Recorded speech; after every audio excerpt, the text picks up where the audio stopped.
A queda de Atlântida não foi apenas o colapso de uma civilização avançada, mas um marco profundo na história da consciência humana. Mais do que um evento geológico ou mítico, ela simboliza a transição entre dois estados de percepção, de uma consciência expandida e integrada para uma consciência fragmentada e condicionada. Antes da queda, a humanidade operava em um nível de percepção mais amplo. O tempo não era experimentado como uma linha rígida, mas como um campo simultâneo. O sagrado não estava separado do cotidiano, e o conhecimento não era acumulado, era vivido. Havia uma integração natural entre matéria e espírito, entre ciência e consciência.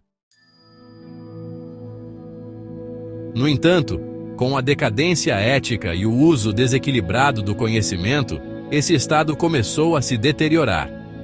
A tecnologia e as capacidades psíquicas, que deveriam servir à evolução coletiva, passaram a ser utilizadas para controle, manipulação e domínio. Esse desequilíbrio gerou uma ruptura profunda, interna e externa. A queda de Atlântida representa, nesse sentido, um reset civilizacional. Após os cataclismos, a Terra entrou em um novo ciclo, com alterações em seu campo magnético e uma densificação da matéria. Mas a mudança mais significativa ocorreu na consciência humana. A percepção tornou-se mais limitada. A sensibilidade foi reduzida. A conexão direta com o todo foi interrompida. E, nesse novo cenário, surgiu aquilo que podemos chamar de matrix psíquica. Diferente de uma estrutura externa ou tecnológica, essa matrix é um campo mental coletivo, formado por crenças, medos, símbolos e narrativas repetidas ao longo de gerações. Ela não aprisiona por força, aprisiona por condicionamento. Após a queda, a humanidade perdeu o acesso direto à memória integral. O conhecimento que antes era experiência passou a sobreviver de forma fragmentada, em mitos, rituais, símbolos e tradições esotéricas. O que era universal tornou-se oculto. Essa fragmentação gerou consequências profundas. A separação entre ciência e espiritualidade, a perda da percepção multidimensional, a externalização do sagrado em figuras e instituições, a dependência de intermediários para acessar o divino. A consciência, antes expandida, tornou-se focalizada, mas também limitada. Com a perda da conexão direta, o medo ocupou o espaço que antes era da consciência. Medo da natureza, do invisível, da morte e até da própria divindade. Esse medo passou a estruturar a experiência humana. Surgiram sistemas religiosos baseados em punição, modelos políticos fundamentados em controle, hierarquias rígidas e incontestáveis, culpa como mecanismo de regulação. O ser humano deixou de agir por compreensão e passou a agir por temor. Outro efeito direto da queda foi a fixação no tempo linear. A consciência, que antes percebia múltiplas camadas simultaneamente, passou a operar dentro de uma sequência rígida de passado, presente e futuro.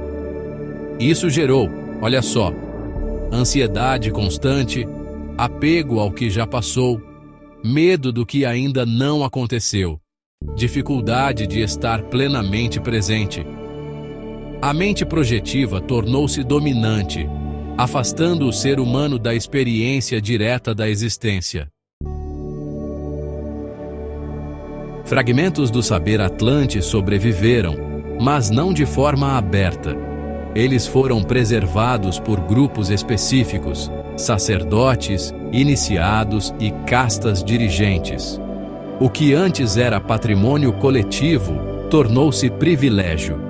Isso criou, entre outras coisas, assimetria de poder, mistificação do conhecimento, submissão das massas, sacralização da autoridade.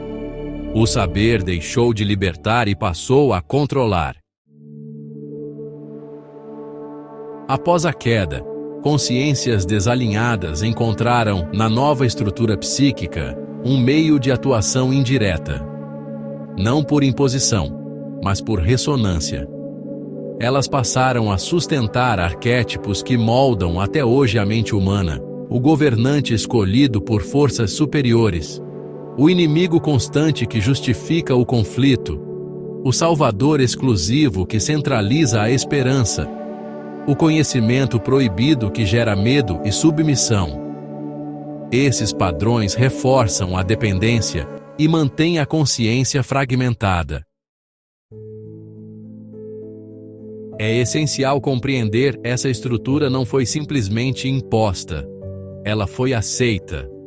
Diante do caos pós-queda, a matrix psíquica ofereceu algo que a humanidade precisava: ordem, sentido, segurança, direção.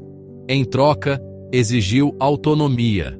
O aprisionamento foi, em grande parte, uma escolha inconsciente coletiva. Ao longo da história, religiões e impérios consolidaram essa estrutura. Organizaram a sociedade, mas também limitaram a percepção. Dogmas substituíram experiências.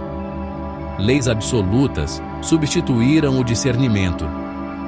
Verdades únicas substituíram a busca interior. A programação tornou-se sistêmica. Apesar de tudo, a Matrix nunca foi absoluta. Sempre existiram aqueles que lembraram. Místicos, filósofos, curadores e buscadores acessaram estados ampliados de consciência e mantiveram viva a memória do que foi perdido com a queda de Atlântida. Eles não romperam a Matrix, eles a transcenderam internamente. Hoje, esse movimento se intensifica. A estrutura psíquica construída após a queda começa a se tornar instável, não por ataque externo, mas por falta de ressonância com a consciência emergente. Os sinais são claros: crise de crenças, questionamento de autoridades, despertar espiritual coletivo, aumento da sensibilidade psíquica.